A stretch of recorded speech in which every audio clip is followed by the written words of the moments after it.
किस्मत का इम्तिहान रात के अंधेरे में जलते हुए दियों की रोशनी झिलमिलाने लगी। गांव के आसमान पर चांदनी फैली हुई थी। हर तरफ खुशी और जश्न का माहौल था। लेकिन कौन जानता था कि कुछ ही पलों में सब कुछ बदलने वाला है। कौन जानता था कि जो ठहाके फिजा में गूंज रहे हैं वे कुछ ही देर बाद चीख पुकार में बदल जाएंगे। फातिमा की जिंदगी का सबसे हसीन दिन था। वह दिन जिसके सपने उसने बचपन से देखे थे। मगर क्या किस्मत ने भी वही सपने देखे थे, या फिर उसकी तकदीर में कुछ और ही लिखा था? क्यों एक हंसती खेलती जिंदगी एक पल में उजड़ गई? क्यों एक मासूम दिल को इम्तिहान की आग में झोंक दिया गया? क्या सच्चाई अंधेरे में खो जाएगी या फिर रोशनी की किरण उसे वापस ले आएगी?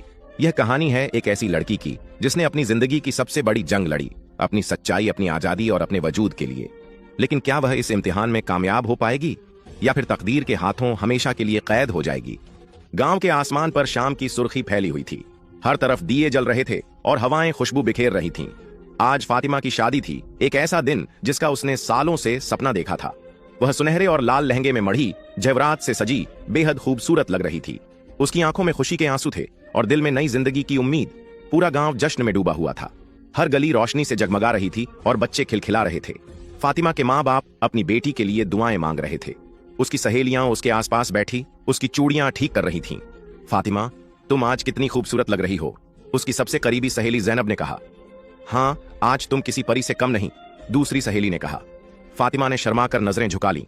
वह जानती थी कि आज के बाद उसकी जिंदगी बदलने वाली है। लेकिन तकदीर को कुछ और ही मंजूर था। बारात गांव पहुंचने वाली थी कि अचानक शोर मच गया। कुछ अजनबी घोड़ों पर सवार गांव में दाखिल हुए और देखते ही देखते चीख पुकार शुरू हो गई। गांव के कुछ लोग उन अजनबियों से उलझने लगे, मगर वे बेहद जालिम और ताकतवर थे। हर तरफ भगदड़ मच गई। फातिमा, जो अपने कमरे में तैयार हो रही थी, अचानक दरवाजे पर जोरदार दस्तक सुनकर चौंक गई। बेटी, दरवाजा खोलो, यह उसके बाप की घबराई हुई आवाज थी। फातिमा ने दरवाजा खोला तो उसके पिता के चेहरे पर डर की छाया देखकर उसका दिल बैठ गया। बेटा, जल्दी भागो, ये हमलावर किसी को नहीं छोड़ रहे। फातिमा के दिमाग में कुछ समझने से पहले ही उसकी मां ने उसका हाथ पकड़ा और घर के पिछले दरवाजे की तरफ भागने लगी। बाहर अंधेरा था, मगर पीछे से आती चीखों और शोर को सुनकर फातिमा की आंखों में आंसू आ गए। मगर किस्मत ने फातिमा को मौका नहीं दिया। कुछ नकाबपोश लोगों ने उन्हें घेर लिया। कहां जा रही हो? एक भारी आवाज गूंजी। फातिमा की मां ने आगे बढ़कर बेटी को पीछे कर लिया, मगर उन जालिमों ने उन्हें पकड़ लिया। मां बेटी की चीखें सुनाई दी, लेकिन जंगल की अंधेरी रात ने उनकी आवाज को दबा दिया। जब फातिमा को होश आया तो वह किसी अनजान गांव में थी। उसका शादी का लिबास अब भी उसके बदन पर था, मगर वह मिट्टी में सना हुआ था। उसके आसपास कुछ अजीबोगरीब लोग खड़े थे। वे सब काले रंग के कपड़े पहने हुए थे। उनके हाथों में लाठियां थीं और वे उसे गौर से देख रहे थे। कुछ लोग फुसफुसा रहे थे, जैसे उसके बारे में कोई फैसला कर रहे हों। यह कौन है? कहां से आई है? एक आदमी ने सख्त आवाज में पूछा। यह हमारे गांव की नहीं लगती, शायद कोई जासूस हो, दूसरे ने कहा। फातिमा ने बमुश्किल अपने होंठ हिलाए। मैं एक आम लड़की हूं, मेरी शादी थी, मुझे नहीं पता कि मैं यहां कैसे पहुंची। वे सब एक दूसरे की तरफ देखने लगे। कुछ के चेहरों पर गुस्सा था, कुछ के चेहरों पर शक, मगर एक बुजुर्ग औरत जो शायद कबीले की सरदार थी, आगे बढ़ी और नरमी से बोली, इस लड़की को कैद में रखो। पहले हमें यह जानना होगा कि यह दोस्त है या दुश्मन। फातिमा को एक छोटे से झोंपड़े में बंद कर दिया गया। रात का वक्त था और वह अकेली बैठी सोच रही थी कि वह इस मुसीबत से कैसे निकलेगी। अचानक दरवाजे के पास किसी के कदमों की आहट सुनाई दी। एक जवान लड़का चुपके से अंदर आया। मेरा नाम रेहान है, मैं तुम्हारी मदद कर सकता हूं, उसने फुसफुसाकर कहा। फातिमा ने हैरानी से उसकी तरफ देखा। उसकी आंखों में उम्मीद की एक किरण जगमगा उठी। तुम मेरी मदद क्यों करना चाहते हो? उसने पूछा।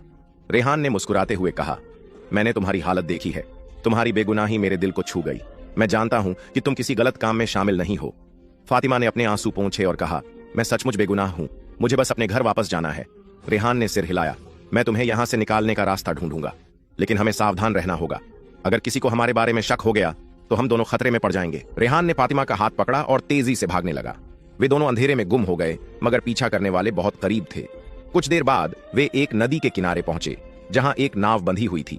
इसमें बैठो, रेहान ने कहा। फातिमा ने नाव की तरफ देखा। उसके दिल में डर और उम्मीद का एक अजीब मेल था।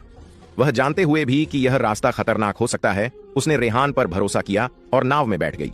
रेहान ने नाव को खोलने की कोशिश की, लेकिन उसी पल कबीले के लोगों ने उन्हें घेर लिया। रेहान, तुमने हमें धोखा दिया, एक आदमी ने गुस्से से चिल्लाते हुए कहा। रेहान ने अपनी लाठी जमीन पर फेंकी और फातिमा के सामने खड़ा हो गया। यह लड़की बेगुनाह है, अगर तुम इसे मारोगे तो यह जुल्म होगा। उसकी आवाज में बेखौफी थी, लेकिन उसकी आंखों में डर की झलक भी थी। कबीले के सरदार ने गुस्से से गौर किया, फिर कहा, अगर यह बेगुनाह है तो इसे साबित करना होगा। फातिमा ने अपने होंठ काटे और अपनी बेगुनाही साबित करने के लिए कुछ कहने की कोशिश की, लेकिन उसके शब्द गले में अटक गए। रेहान ने उसकी तरफ देखा और उसे हौसला दिया। तुम्हें कुछ कहना होगा फातिमा, यह तुम्हारी जिंदगी का फैसला है। फातिमा ने गहरी सांस ली और कहा, मैं बस एक आम लड़की हूं, मेरी शादी थी और मैं अपने घर वापस जाना चाहती हूं। मुझे नहीं पता कि मैं यहां कैसे पहुंची, लेकिन मैं किसी की दुश्मन नहीं हूं। कबीले के लोग एक दूसरे की तरफ देखने लगे। कुछ के चेहरों पर शक था तो कुछ के चेहरों पर हमदर्दी। सरदार ने कुछ देर सोचा, फिर कहा, हमें इसे मौका देना चाहिए। अगर यह सचमुच बेगुनाह है तो इसे साबित करना होगा। लेकिन तकदीर को कुछ और ही मंजूर था। फातिमा ने अपनी आंखों में आंसू लिए कहा, मेरी शादी थी, मेरी मां मेरे सामने मर गई, मैं कैदी बना ली गई, मेरी दुनिया अंधेरी हो गई, मेरे सपने टूट गए, मेरा सहारा छिन गया। मैंने किसका क्या बिगाड़ा था? क्या मेरा जुर्म सिर्फ इतना था कि मैं सच्चाई पर कायम रही? अगर मेरा कसूर साबित हो जाए तो मुझे मार दो, मगर क्या कोई इंसाफ की कसम खा सकता है कि मेरे खिलाफ एक भी सच्चा सबूत है? कबीले के लोग खामोश हो गए। फजा में एक गहरा सन्नाटा छा गया। कुछ ने बेबसी से एक दूसरे की तरफ देखा, कुछ की आंखों में शर्म उभर आई। सरदार ने एक लंबी सांस ली और बोला, अगर यह झूठ बोल रही होती तो इसकी आंखों में इतनी सच्चाई नहीं। रेहान ने फातिमा को हमने काफिले के साथ उसके गांव वापस भेज दिया। रास्ता कठिन था, मगर फातिमा के दिल में उम्मीद की एक किरण जाग उठी थी। कई दिनों के लंबे सफर के बाद जब काफिला गांव के करीब पहुंचा तो उसकी नजरें बेचैनी से अपने घर को ढूंढ रही थीं। जैसे ही वह अपने गांव में दाखिल हुई तो आसपास के लोगों ने हैरानी से उसे देखा। कुछ ने अविश्वास से फुसफुसाहट की और कुछ की आंखों में खुशी के आंसू थे। जब वह अपने घर के दरवाजे पर पहुंची तो अंदर से उसके माँ बाप बाहर निकले। जैसे ही उनकी नजर फातिमा पर पड़ी तो उनकी आंखें नम हो गईं और वे दौड़कर उसके करीब पहुंचे। बेटी, हमने तुम्हें खो दिया था। उसके पिता की आवाज कांप रही थी और उसकी मां ने उसे सीने से लगा लिया, जैसे वह डर रही हो कि कहीं यह सपना न हो। फातिमा ने उन्हें मजबूती से गले लगाया।